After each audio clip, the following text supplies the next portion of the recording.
Pour le retour, j'ai choisi le vélo parce que j'avais déjà l'idée de partir en vélo en Arabie Saoudite.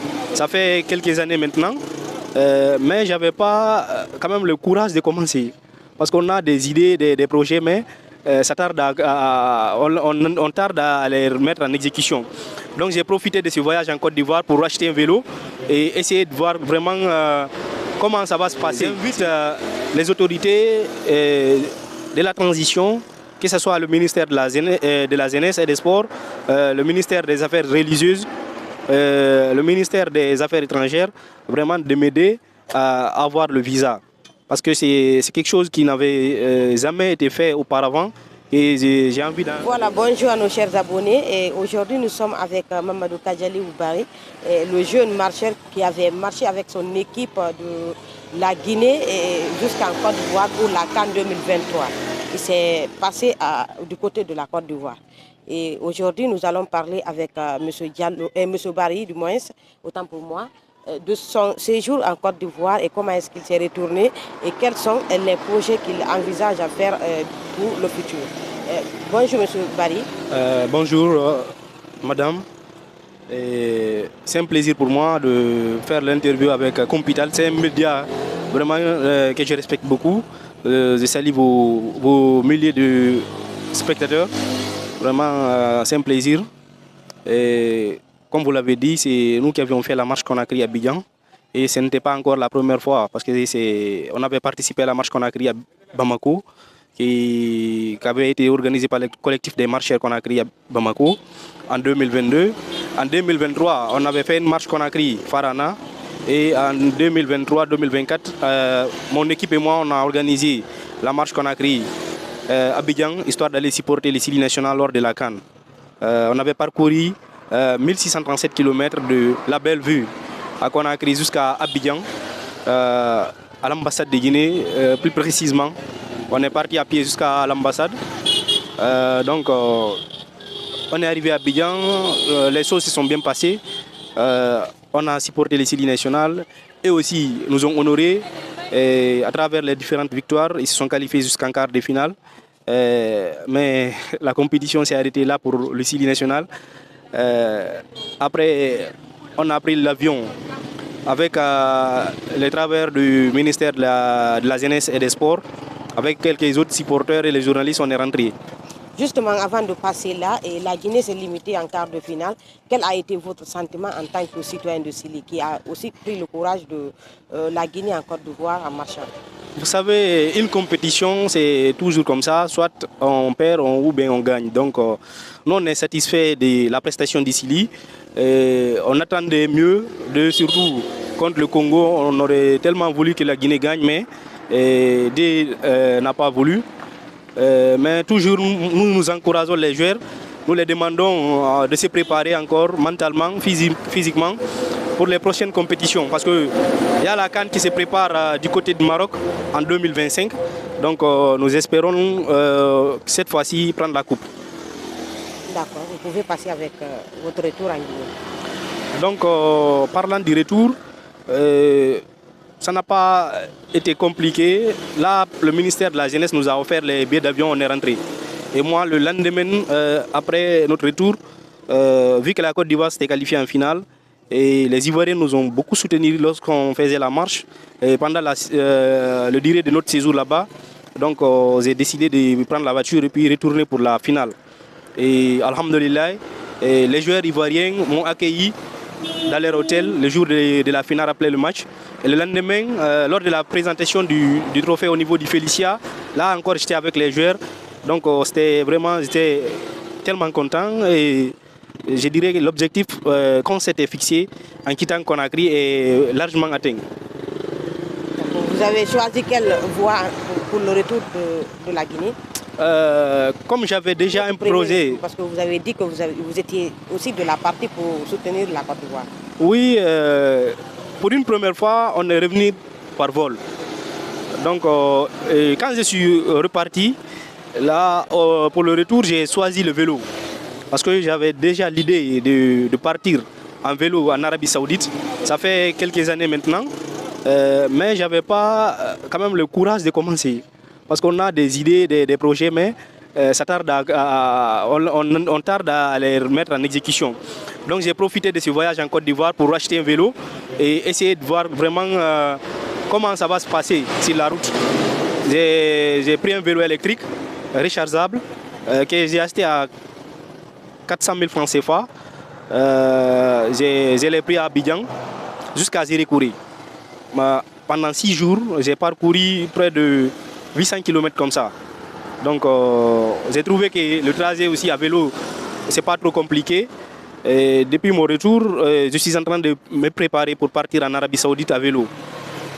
Ça n'a pas été facile parce qu'au niveau de l'ambassade, on ne m'a pas donné le visa jusqu'à présent. J'ai appelé à plusieurs reprises, mais on m'a dit que le visa pour le Hajj, c'est au niveau du secrétariat général des affaires religieuses, je pense bien. C'est eux qui vont gérer ça avec les compagnies de voyage, les agences de voyage plutôt. Mais de ce côté, j'ai fait le déplacement, j'ai été au secrétariat général des affaires religieuses, j'ai été à la Ligue islamique au niveau de Donka. Mais eux aussi m'ont dit que les visas dont ils disposent là-bas ne correspondent pas au voyage que moi je veux faire. Donc c'est le problème que j'ai aujourd'hui. C'est le problème que j'ai. J'invite les autorités de la transition, que ce soit le ministère de la Jeunesse et des Sports, le ministère des Affaires religieuses, le ministère des Affaires étrangères, vraiment de m'aider à avoir le visa. Parce que c'est quelque chose qui n'avait jamais été fait auparavant et j'ai envie de faire aujourd'hui. Et cela encore va au fait marquer les gens. Et surtout, on dirait que c'est un jeune Guinéen qui a pris l'initiative de faire du vélo de son pays jusqu'en Arabie Saoudite. Imaginez près de 9000 km. Donc j'invite les autorités à m'aider à avoir le visa. C'est tout ce qui me retarde aujourd'hui. Donc merci. D'accord, parlons bien du vélo que vous avez acheté du côté de la Côte d'Ivoire. Et vous avez eu de la soutenance pour acheter le vélo ou bien vous l'avez acheté de vos propres moyens? J'ai eu de la soutenance, surtout de la famille. Parce que c'est un frère, c'est lui qui m'a envoyé de l'argent, avec un de mes grands aussi qui est au Canada. Lui, imaginez, c'est à travers la marche qu'on a fait, qu'on a créé à Abidjan, et il a vu ça sur les réseaux sociaux. Et lui aussi a décidé de prendre le vol, quitter le Canada pour venir en Côte d'Ivoire, pour venir supporter les Sili nationales avec nous. C'est là où on s'est connus, il nous a soutenus. Et quand j'avais besoin d'argent pour acheter le vélo, je l'ai contacté, il m'a envoyé un peu d'argent, j'ai acheté le vélo.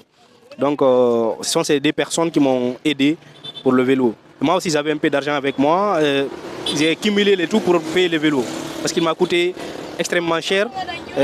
Quand on convertit en francs guinéens, ça fait 6 millions. 6 millions de francs guinéens.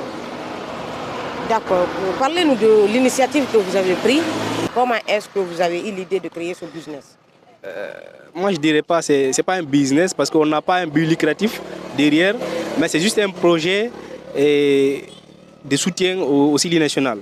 Parce que nous, on a vu sur les réseaux sociaux les différents commentaires des gens. À chaque fois, quand on voit des publications concernant le Sili national, on voit la déception des supporters vis-à-vis de l'équipe. Donc on s'est dit, en faisant cette marche de Conakry à Abidjan à pied, ça va motiver les autres supporters à vraiment faire le déplacement pour aller remplir les différents stades. Donc vous avez vu, à part les matchs de Côte d'Ivoire, les matchs de Sili étaient vraiment, les stades étaient presque remplis. Donc ça a été vraiment... tout le monde nous a félicité pour ça. Tout le monde a félicité les supporters guinéens pour le déplacement. Donc nous on dirait que l'objectif qu'on s'est fixé était atteint. C'était d'inciter les autres supporters à faire le déplacement.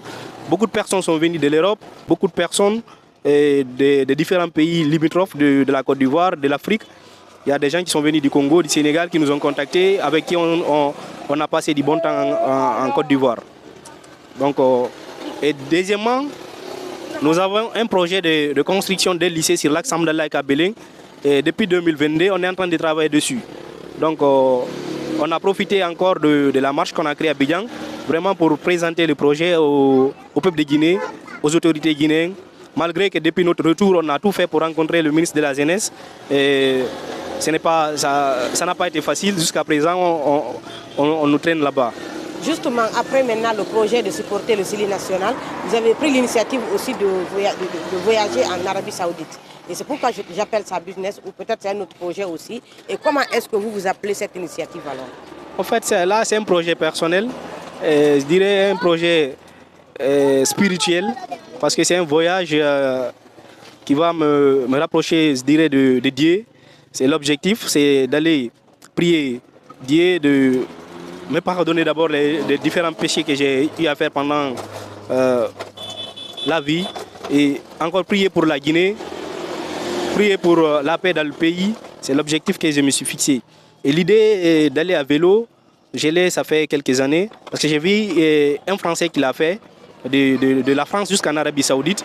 Et dernièrement, c'est des Britanniques qui ont fait le même voyage à vélo, de Londres jusqu'en Arabie Saoudite. Ils étaient au nombre de 8. Et ils ont traversé 17 pays pendant 60 jours de voyage. Donc c'est là que j'ai eu l'idée moi aussi de refaire la même chose. Parce que surtout moi j'aime les voyages, mais les voyages assez particuliers, soit à pied ou bien à vélo. C'est des trucs que j'aime, être en contact avec la nature, essayer vraiment de profiter au maximum du voyage. Parce que si vous êtes dans la voiture, vous allez passer vite et atteindre votre destination.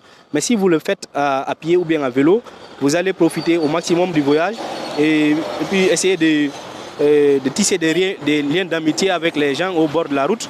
Donc c'est ce qui m'a poussé à initier ces projets. Donc à travers ces voyages Conakry, Arabie Saoudite, on va profiter pour faire un levée de fonds pour la construction du lycée, dont on a pris l'initiative de le construire. Ça fait 3 ans maintenant, on est en train de travailler dessus, on a fini de faire le plan. On a choisi un domaine qui appartient à l'État guinéen. Donc on a prévu une école de 21 salles de classe, avec une salle informatique et une bibliothèque, une infirmerie et un restaurant. Vraiment un lycée moderne.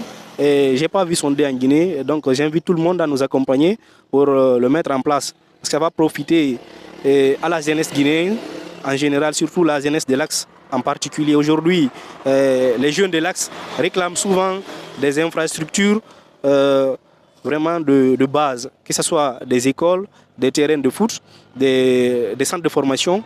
Ça n'existe pas sur la zone. Nous, on a fait cette remarque, on s'est dit, au lieu de rester dans le quartier ou bien de faire comme les autres, de manifester, de réclamer des trucs, nous, on s'est dit, on va faire un projet, on va demander au gouvernement, à l'ensemble des Guinéens de nous accompagner vraiment pour mettre en place ce lycée.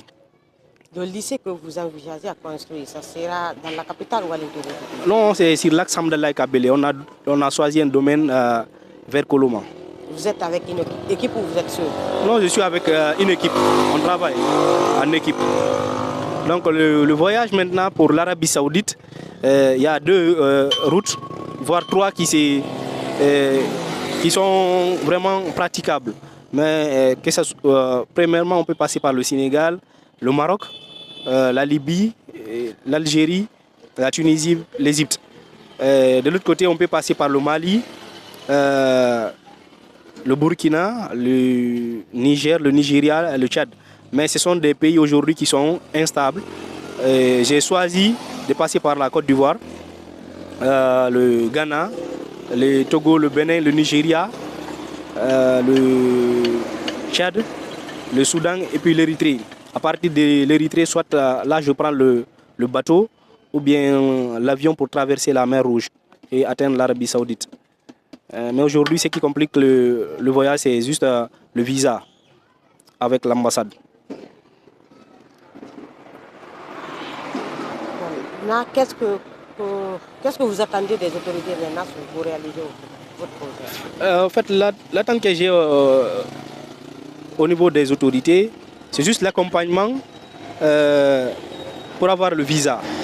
C'est tout ce que je demande aux autorités guinéennes. Et puis le soutien moral, je dirais. Parce que on a vu des jeunes, le jeune qui avait pris le vélo de la Belgique jusqu'en Guinée ici. Vraiment, il avait eu le soutien du gouvernement guinéen. Et comme les jeunes qui ont fait la marche Conakry, Bamako, ils avaient eu le soutien du gouvernement et le président de la République les avait rencontrés. Et nous aussi, nous voulons la même chose. Parce que ce qu'on a fait, Conakry, Abidjan, on l'a fait pour le peuple de Guinée.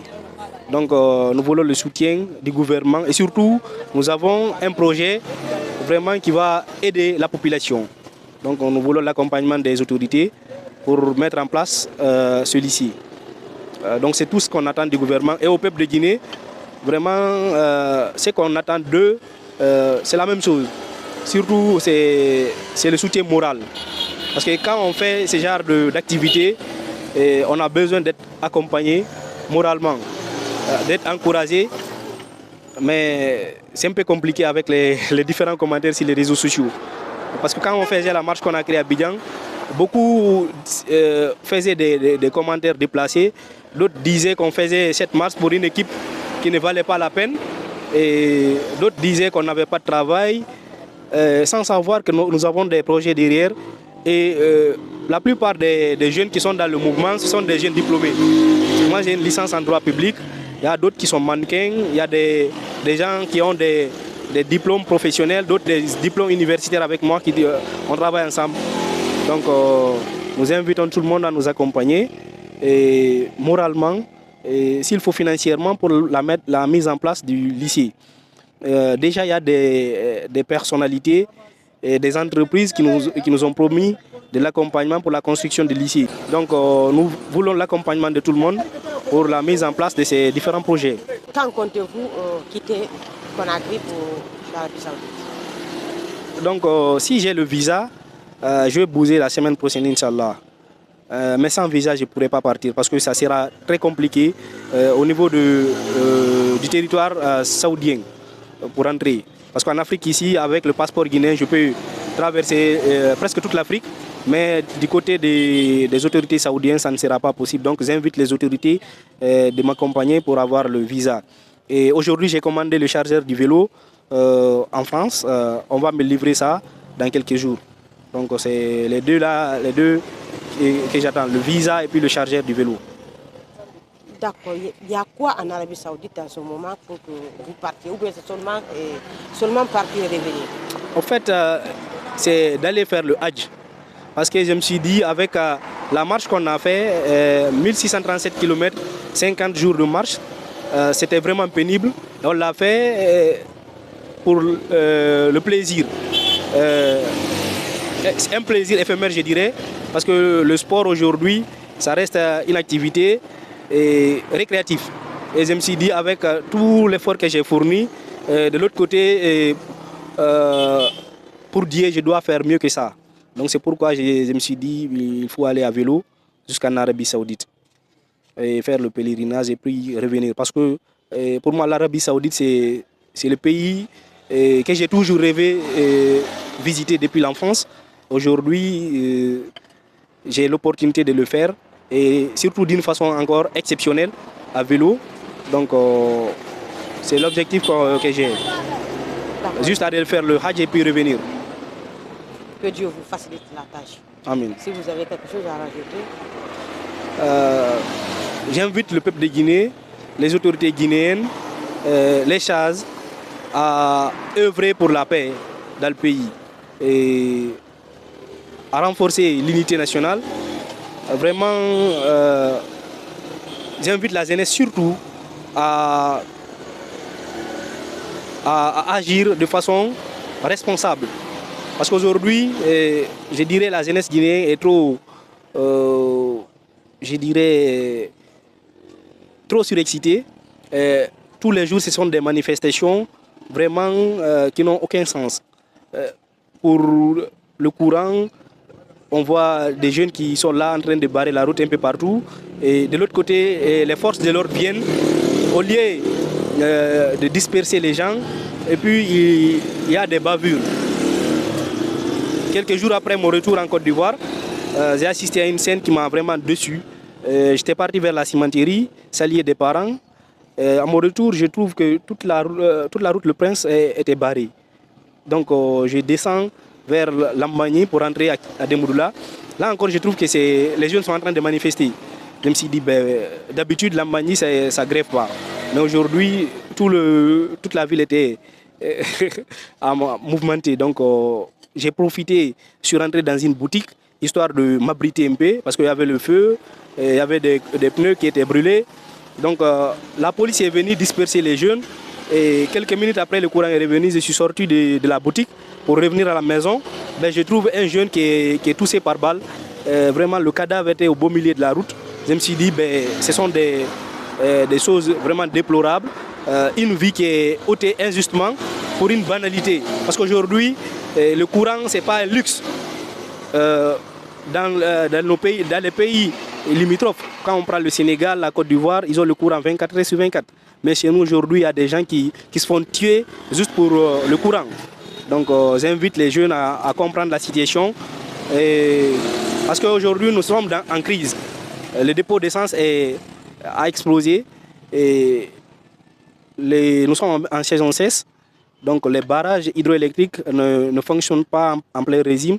Donc, j'invite la population à comprendre et aux autorités encore d'améliorer la desserte en électricité, justement pour permettre à la population d'être à l'aise et éviter les manifestations violentes qui sont en train de nous coûter cher en vies humaines et surtout en destruction de biens matériels. Parce qu'à chaque fois qu'il y a des grèves, c'est des voitures qui sont cassées, c'est des boutiques qui sont cassées au bord de la route. Donc, c'est des jeunes qui sont tués pour des banalités. Donc, j'invite la population guinéenne à la retenue, à œuvrer pour la paix et à se donner les mains, surtout éviter l'ethnocentrisme. Parce que ça nous fatigue actuellement. Tout dernièrement, c'est à Kindia que des domiciles ont été brûlés. Vraiment, c'est déplorable. J'invite la population guinéenne vraiment chacun, au fait, d'agir pour le bien de tous. Parce que si quelqu'un agit de façon violente, ça aura des répercussions sur la société. Et la personne qui est victime, s'il n'y a pas de justice, elle aussi aura le sentiment, à un moment donné, de se rendre justice. Donc, j'invite tout le monde à œuvrer pour la paix. C'est le message que j'ai pour vos milliers de spectateurs. Merci à vous, M. Barry Kachalou, et merci à nos millions d'auditeurs. Au revoir. Merci, Kumpidal.